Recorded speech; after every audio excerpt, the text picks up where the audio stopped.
그 대한민국 헌법 38조는 이렇게 적고 있습니다. 앞에 스크린에 보시면 모든 국민은 법률에 정하는 바에 의하여 납세의 의무를 진다. 납세의 의무라는 것이죠. 대한민국 국민이면은 가지고 있는 4대 의무가 있습니다. 납세, 국방, 교육, 근로 이렇게 돼 있죠. 국방하고 납세는 그냥 순순히 다 이렇게 자기를 이렇게 희생하는 그런 의무인데요. 근로하고 교육은 이제 권리도 돼요. 나 교육받고 싶습니다 하면 내가 교육받을 수 있도록 해줘야 돼요. 나라에서. 내가 일하고 싶습니다 하면 일할 수 있는 걸 해줘야 되는 거예요. 그 두 가지가 같이 섞여 있는 거죠. 의무와 그 권리가 같이 섞여 있는 것은 근로와 교육이고, 실제로 다 그냥 나는 아무 관계없이 다 내줘야 되는 것은 국방하고 납세입니다. 이 네 가지가 있는데 요즘에 이제 21세기로 넘어오면서 그 환경에 대한 그 부분이 추가됐다고 그래요. 그래서 환경 보존의 의무가 있다고 그럽니다. 그게 이제 아무래도 저희는 이제 저희 세대는 모르지만 또 저희 윗세대도 모르시지만 이제 지금 저희 후대 세대는 교육받고 있는 거예요. 그래서 5대 의무로 이제 확장이 될 가능성이 있습니다. 아직은 아니지만 그렇게 이제 확장이 될 가능성이 있는 이런 의무를 가지고 대한민국 국민으로 살아가고 있는 것이죠. 즉 대한민국 국민이라고 말하면 이 네 가지를 해야 됩니다. 그러니까 말로 내가 대한민국 국민이라고 말을 하는데 이 의무를 하지 않으면 자격과 물론 자격을 박탈해버리지는 않겠죠. 심하지 않으면. 그렇지만 그것을 누리는 거에 제약이 따르게 되고 때로는 이제 그 공권력이 발휘돼서 이제 이렇게 자기의 그 자유를 상실하게 되는 그런 경우도 생길 수 있겠죠. 그러니까 왜 내가 감옥에 가야 됩니까? 당신이 세금을 안 냈잖아. 이렇게 말하는 것 저희가 충분히 이해가 됩니다. 그리고 전반적인 분위기에서 다 내고 있는데 본인이 안 내면 본인이 잘못하고 있는 거 알고, 그래서 그것이 범죄라는 것도 알죠. 그래서 어떤 그 문제가 지적이 됐을 때에 이게 그런 게 어디 있습니까? 이렇게 항변하지 못하고 그 법에 순종해서 저희가 옥살이를 해야 되는 것도 맞습니다. 그렇죠?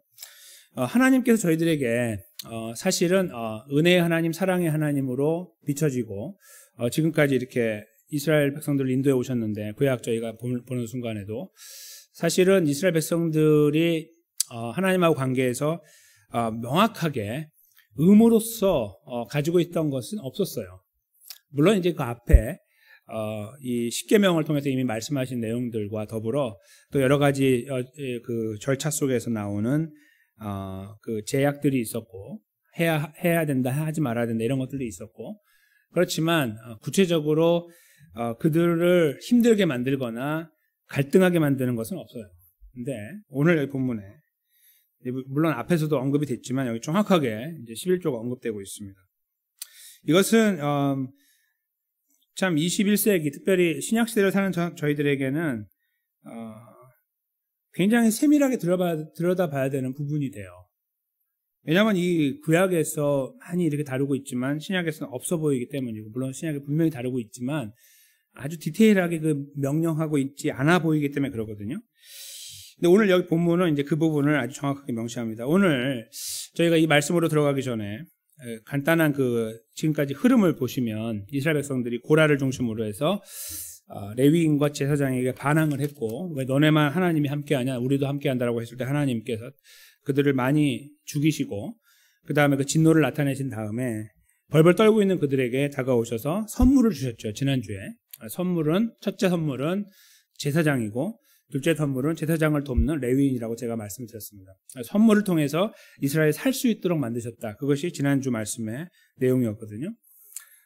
그러니까 이제 사람들이 이 말씀, 그 지난 7절까지 내용을 통해서, 20절까지, 7절까지죠. 앞부분에.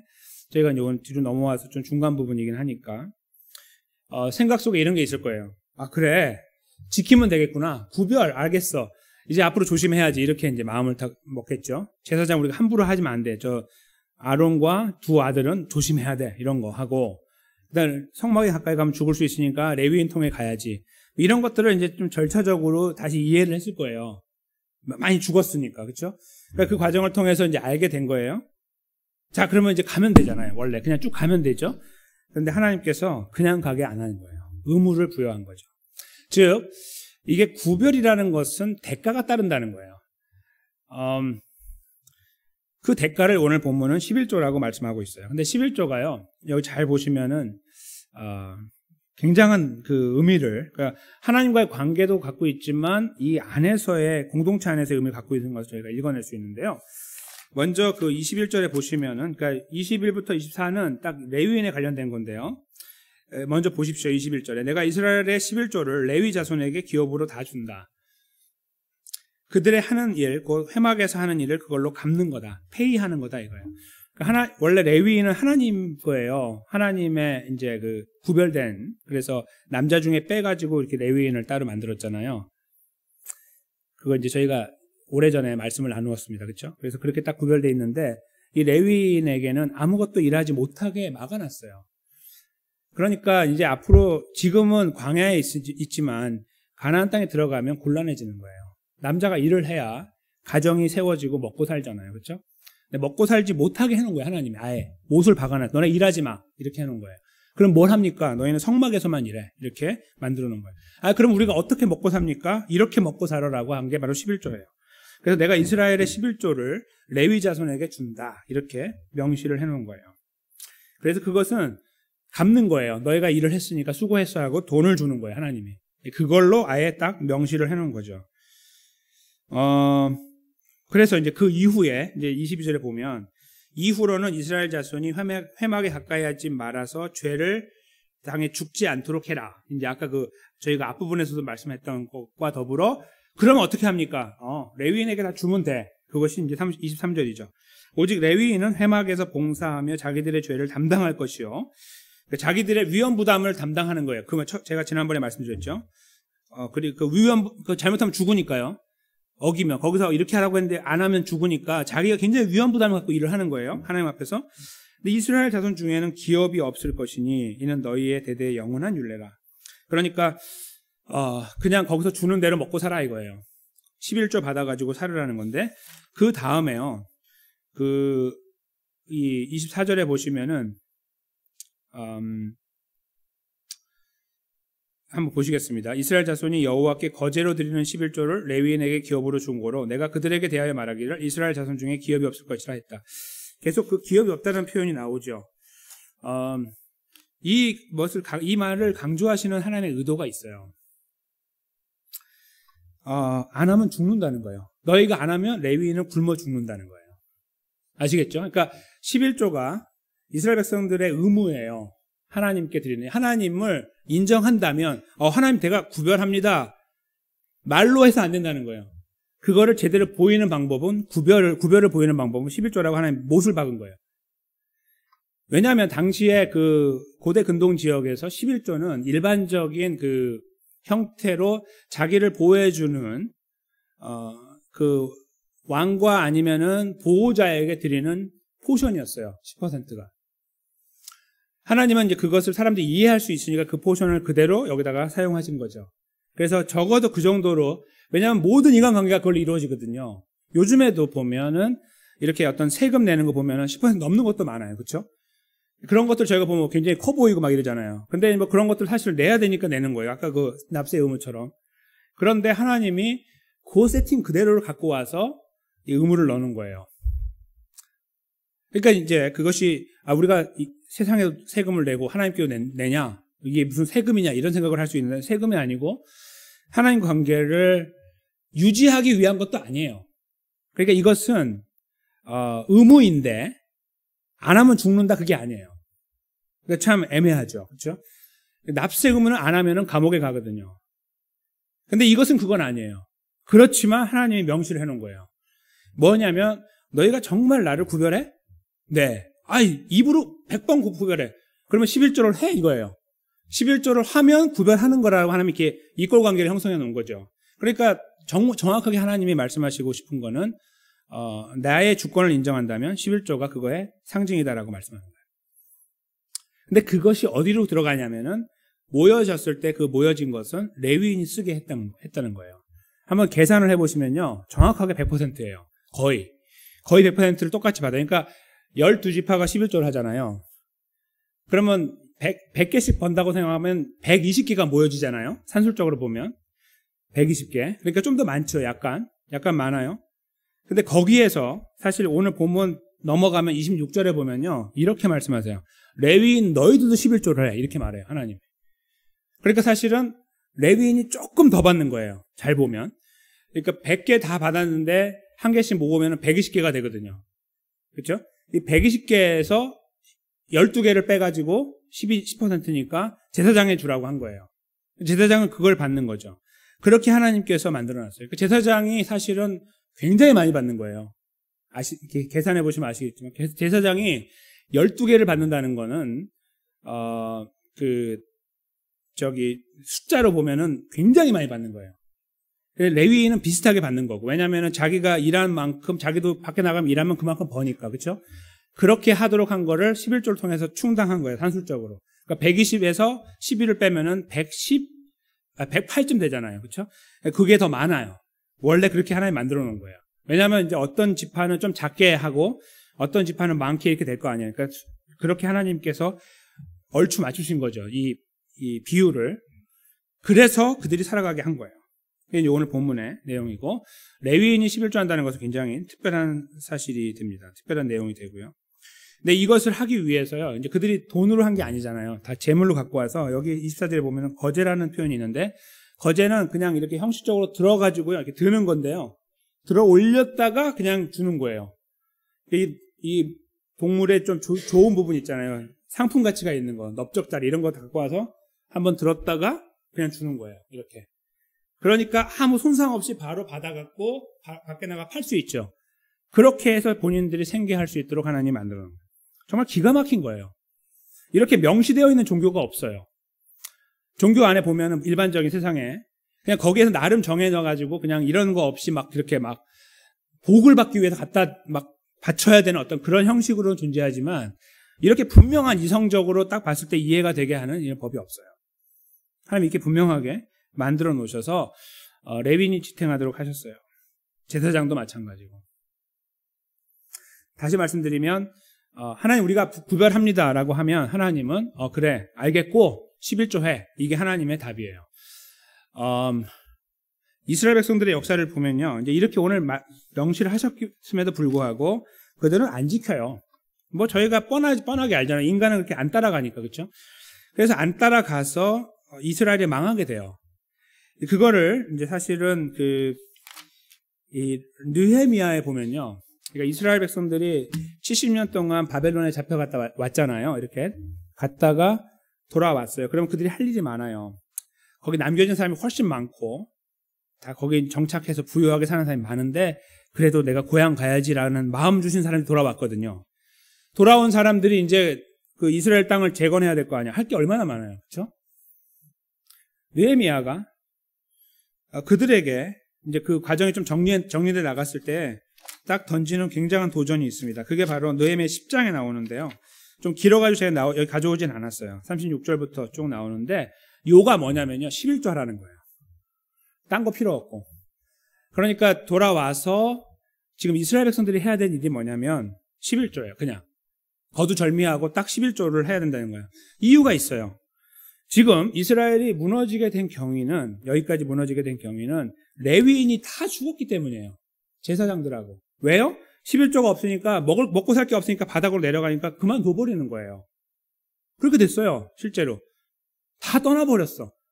왜냐면 먹고 살아야 되니까. 그래서 망가지게 된 거예요. 그러니까 11조가 없어서 망가지게 됐다는 거예요. 이게 진단이에요. 느헤미야의 진단.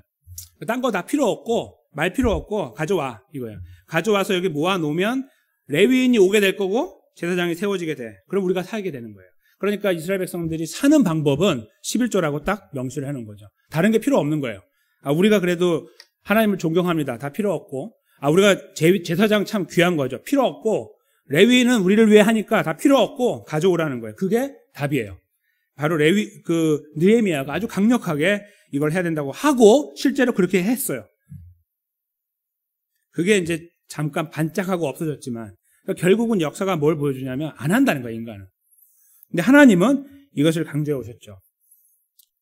오늘날 저희가 사실은 다 왕 같은 제사장이기 때문에 베드로 사도를 통해 하나님 말씀하신 대로 본문에서 보여주고 있는 이 제사장의 역할 자체가 특별한 누가 뭐 목사가 제사장 이건 틀린 말이에요. 그건 분명히 틀리지만 굉장히 흡사하게 저희가 볼 수 있는 것은 레위인이에요. 교회 안에서 역할을 담당하는 사람은 오늘 본문을 통해 보면 레위인이 가장 적합해요. 그러니까 자기의 일을 하지 않고 전적으로 자기 시간과 에너지를 들어서 교회를 섬기는 사람, 이것을 놓고 보면 이게 딱 들어맞는 거예요. 그래서 사도 바울을 통해 하나님께서 이렇게 말씀하신 거예요. 여기 제가 앞에 적어드린 디모데전서 5장 17절에서 18절을 저희가 한번 읽어봤으면 좋겠습니다. 시작. 잘 다스리는 장로들을 배나 존경할 자로 알되 말씀과 가르침에 수고하는 이들을 더할 것이니라. 성경에 일러스되 곡식을 밟아 떠는 소의 입에 망을 씌우지 말라 하였고 또 일꾼이 그 싹을 받는 것이 마땅하다 하였느니라. 아멘. 그래서 이 말씀이 어디서 왔냐라고 저희가 찾아보면 한 곳은 신명기 25장 4절인데요. 이제 입에 망 씌우지 말라는 말은 거기서 나왔지만 오늘 민수기 이 18장 이 말씀, 이 내용이 여기에 다 담겨 있어요. 그대로. 하나님 사도 바울의 머릿속에다 이 말씀을 넣어서 이 말을 기록하게 하신 거죠. 그리고 본인이 이제 하고자 하는 말은 뭐냐면, 당시에 이제 신학교회가 세워졌잖아요. 교회에서 섬기고 있는 자들, 특별히 목사를 말하는 거예요. 여기 이제 보면은 말씀을 담당하는 자들하고 써 있죠. 그러니까 하나님 말씀을 전파하는 일과 가르치는 일에 수고하는 장로들. 이게 이제 목사를, 이제 정확한 표현으로 요즘에 쓰는 말로 목사인데요. 그것을 위해서 그들이 그 일을 담당함으로 그걸 받아 누리는 것이 정당하다는 거예요. 오늘 하나님 말씀으로 보면 레위인이 그걸 받도록 해서 살게 했다. 그거는 그들이 페이를 받는 거다라고 말하는 거예요. 내가 주는 거라고. 그렇죠? 그래서 이것이 교회의 질서가 됐어요. 그때 이후로 지금까지. 그러니까 이때 세워진 이것이 계속 흘러서 잘 지켜지지는 않지만 계속 흘러서 결국은 하나님 사도 바울 통해 못을 박으신 거죠. 교회는 이렇다. 이렇게 가는 것이고 이렇게 하도록 해야 된다라고 말씀한 거예요. 그래야 교회가 세워지는 거죠. 그러니까 저희가 이렇게 일을 하다 보면은 이제 어떤 분들은 생업에 이렇게 종사하다가 잠깐 시간을 내 가지고 말씀을 준비 전달하는 경우가 있어요. 선교지회나 아니면 어떤 특정한 환경에서 그렇게 하시는 분들이 계시죠. 여러 가지 이유 때문에. 그러나 정확하게 성경이 세워놓은 진리, 그 질서는 이렇게 돼 있는 거예요. 근데 이렇게 되지 못하는 환경이 되는 교회나 상황 때문에 목사님들이 밖에 나가는 거죠. 살아야 되기 때문에. 그렇죠? 근데 그게 점점 더 안 좋아지게 되면은 그 구약처럼 되는 거예요. 이 말씀을 맡은 것은 아주 잠깐 해가지고 하는 거가 되고 깊이 있는 말씀을 나누지 못하게 되고 점점 더 쉘로우하게 되는 거죠. 그리고 살아야 되니까 그렇게 가는 거예요. 그래서 오늘 이 본문의 말씀은 저희들에게 하나님 백성으로 우리가 구별됐고 하나님으로 인정하고 살아가는 그 자리에서 어떻게 내가 구별하고 있습니다라는 것을 제대로 표현할 것인가를 말씀하고 계시는 거고, 그것은 11조로 말씀하고 계신다는 것에 저희가 주목했으면 좋겠습니다. 그리고 그것은 예수님 말씀처럼 바리새인들이 11조의 문제로 이제 내가 누구 돕고 누구 뭐 하고 이러다 보니까 그 부모를 섬길 것이 없다 뭐 이렇게 말하고, 그래서 율법은 잘 지키는 것처럼 보이지만 그렇지 못하는 아주 엉뚱한 일들을 하고 있는 그들을 향해 질책하시면서 동시에 그들이 제대로 정직하게 벌어들인 것을 하지 않고 11조를 하지 않는 것을 보면서 그 모든 세밀한 11조를 하지만 정확하게 정직하게 해서 하나님 앞에 그 일을 통해서 11조를 해야 된다라고 말씀하시는 장면들을 여기에 말씀과 함께 연관해서 본다면 저희가 막 무작위로 돈을 벌어들이는 것이 참 큰 문제라는 것을 알게 되죠. 도박이나 어떤 사기 같은 걸 통해서 그래서 엄청난 뭔가를 일확천금을 한꺼번에 얻은 것을 마치 하나님의 은혜처럼 말하는 건 정말 위험한 것이죠. 그렇죠? 힘을 다해 힘을 다해서 일을 했을 때 피와 땀을 흘리면서 거기다 걷어들인 것의 주인이 하나님이심을 인정하면서 그것을 고백해 나가는 것이 귀한 것입니다. 그렇게 해서 내 삶은 계속 중간 클래스 아니면 그 밑에를 살고 있다 할지라도 마찬가지예요. 하나님은 그것을 보시는 것이죠. 액수가 아니라, 그렇죠? 자기에게 주어진 것을 어떻게 판단하고 있느냐, 어떻게 계산하고 하나님을 향해 가고 있느냐가 더 중요하다는 거예요. 그걸 여기서 하나님께서 분명하게 명시하신 것이죠. 저는 이 부분이 저희들에게 중요한 의미를 준다고 생각해요. 그것은 그래 이제 우리가 11조를 정확하게 계산기를 두드려 가지고 합시다. 뭐 그런 의미도 될 수 있습니다. 저는 그렇게도 일단은 말씀드리고 싶은데요. 그거보다는 이거예요. 11조가 아까 제가 말씀드린 것처럼 하나님의 아버지의 주권을 인정하는 표라고 그랬잖아요. 그러면 11조라는 것은 굉장한 도전이 돼요. 10%라는 것은 큰 도전이 되거든요.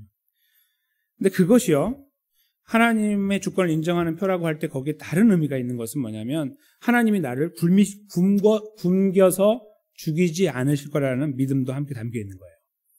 그렇죠? 왜냐하면 이게 없으면 내가 이걸 못하니까요.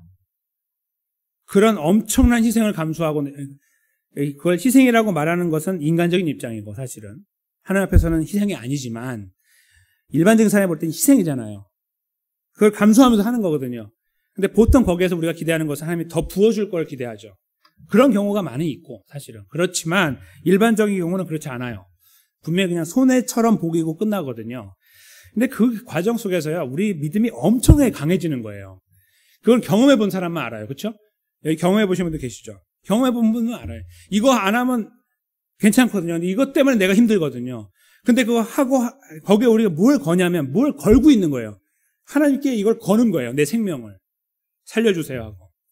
거기에서 오는 하나님의 은혜가 엄청나죠. 하나님 그걸 원하셨던 거예요. 그러니까 우리가 이 의무라는 것을 통해서 뭔가 짐을 지고 가는 것을 원하는 것이 아니라 이 과정을 지나가면서 하나님을 경험하라 이거예요. 하나님이 삶에서 주인이라는 걸 경험하고 고백하도록 그렇게 만들어 놓은 거죠. 저는 그런 의미에서 이 말씀이 저희들에게 큰 의미가 있다고 생각해요. 그리고 그렇게 저희들이 하나님을 바라보고서 가려고 할 때 하나님이 글쎄요, 저는 개인적으로는 본 적은 없어요. 그렇게 발버둥 쳤던 사람들이 망한 거 본 적은 없어요. 저는. 근데 어떤 분들은 본 적이 있다고 그러시더라고요. 이렇게 하나님께 그렇게 이 11조 문제로 그렇게 하나님 앞에 정직하게 하려고 하다가 무너진 분이 있다고 들었어요. 제가 보지는 못했지만 저는 못 봤어요. 그렇지만 있겠죠. 있을 수 있죠. 그렇죠? 그렇지만 우리 하나님 아버지에 대한 신뢰를 우리가 갖고 살아갈 때 하나님께서 잘했다, 너 망해라 이렇게 하실까? 저는 그렇게 생각이 들어요. 거기에서 우리는 하나님이 살아계심을 경험하는 거예요. 이 어떤 그 버는 거에서 경험하는 것보다 고백하는 거에서 경험하는 것이 더 크고 가치가 있고 절박하죠. 그렇죠? 벌어들이는 거에서 하나님이 경험하는 것은 누구나 할 수 있습니다. 그건 누구나 고백할 수 있어요. 하나님이 하셨습니다라고는. 물론 잘 고백 우리가 하기 어렵지만 정말 할 수는 있거든요. 고백을. 그렇지만 이걸 들으면서 하는 것은 정말 어려운 거예요. 근데 그 어려운 것이 우리들에게 그것이 힌트예요. 그것을 하나님이 왜 그렇게 어렵게 하셨을까라고 우리가 생각할 수 있는 것은 일반적이지만 저는 그렇게 생각하지 않습니다. 그 자리에 우리가 서서 경험해 볼 때 하나님을 만나는 거예요. 다른 각도의 하나님을 만나는 거죠. 하나님이 나를 붙잡고 있는 걸 경험하는 거예요. 분명히 망가지고 무너져야 되는데 그 하나님이 나를 붙잡고 있는 거예요. 그걸 경험하는 거죠. 그게 진짜 강력하죠. 물론 그것을 경험하고 경험하지 않고에 대해서 우리가 차등을 두기는 어려워요. 여기에서 제가 지금 말씀을 드리는 것도 그렇고요. 사람마다 환경이 다르고 상황이 다르기 때문입니다. 그러나 보편적으로 하나님 말씀하신 이 내용 속에서 우리가 찾게 되는 중요한 진리는 하나님을 신뢰하는 거예요. 그냥 목사의 말을 신뢰하는 것도 아니고 하나님을 신뢰하는 겁니다. 하나님 나의 주인입니다를 고백하는 거예요. 하나님 이렇게 말씀하시겠죠. 그래 정말 그렇게 고백하니 그 방법은 11조야 라고 말씀하는 거예요. 저는 이 말씀이 저희들에게 도전도 됐으면 좋겠지만 위로가 됐으면 좋겠어요. 왜 위로가 될까요? 이것이 하나님 우리를 책임진다는 말씀이기 때문에 그래요. 분명히 힘들 것을 알지만 하나님 책임진다는 거예요. 이것은 모험이 아니라 실제입니다. 진실이고 하나님 말씀하셨잖아요. 영원히 이 걸음을 걸어야 된다고 말씀하셨어요. 우리가 주님 만날 때까지. 이런 과정이 여기 계신 모든 분들과 우리 시원장로에 속한 모든 분들에게 들려졌으면 좋겠습니다. 그리고 우리가 이 말씀을 들으면서 그러니까 의무라는 의미의 11조가 아니라 이것은 나의 믿음의 표현이라는 하나님을 진실로 인정하는 나만의 표현이라는 차원에서 이것을 이해하면서 하나님과 관계를 형성하고 그렇게 걸어갔으면 좋겠고 그 안에서 하나님이 이렇게 하셨습니다. 저렇게 하신다. 진짜 고백들을 저희들이 경험했으면 좋겠어요. 벌어드리는 과정에서가 아니라 하나님께 드리는 과정을 통해서. 그리고 그것이 우리를 이렇게 더 약화시키는 것이 아니라 약화시키는 것이 맞는데 지탱하고 더 크게 세워나가는 역사들까지. 즉 저희가 그런 표현 쓰잖아요. 하나님께 드리면 하나님 주신다. 그리고 기브 앤 테이크는 절대로 여기서 형성되어 있지 않아요. 그렇지만 하나님 그렇게 오셨고 우리 백성들을 지켜오셨습니다. 그렇죠? 그 기적을 경험해 왔습니다. 놀라운 은혜입니다. 우리는 그냥 하나님의 말씀을 따라서 그 역할을 했을 뿐인데 하나님은 우리를 지탱하고 여기까지 오게 하셨어요. 바로 그런 고백들, 이 놀라운 고백들이 저희들의 개인의 삶과 가정 속에 있으면 좋겠고요. 우리 교회 안에 있었으면 좋겠습니다. 이것은 이 과정을 통해서 우리의 삶의 모든 것을 맡길 수 있는 근거가 되겠죠. 하나님 위대하신 거 믿습니까? 이렇게 말했을 때 믿습니다라고 할 때 도대체 어떤 것으로 믿습니까? 이러이러한 경험 때문입니다라고 우리가 말하겠죠. 그 위에 우리의 이 재물의 문제 때문에 힘들었는데 하나님을 인정해 나갔을 때 하나님이 나를 지탱하고 계시더라고요. 나를 부유하게 하시더라고요 아니라 나를 지탱하고 계시더라. 이걸 고백하기 때문이죠. 그걸 지탱하고 계시는 분이라고 하면 뭘 못 맡기겠습니까? 그렇죠? 그렇게 연결되는 거예요. 하나님에 대한 신뢰가 엉뚱한데 갑자기 떨어지는 게 아니라 이런 과정을 통해 나온다는 거죠. 거기에서 우리의 진실된 고백들이 막 나오게 되는 거예요. 하나님은 그 과정을 우리에게 주신 것은 우리를 복되게 하시고 풍성하게 하시고 하나님을 날마다 경험하고 살도록 하는 그 하나님의 놀라운 사랑의 그 발로가 아니었을까. 저는 그렇게 생각합니다.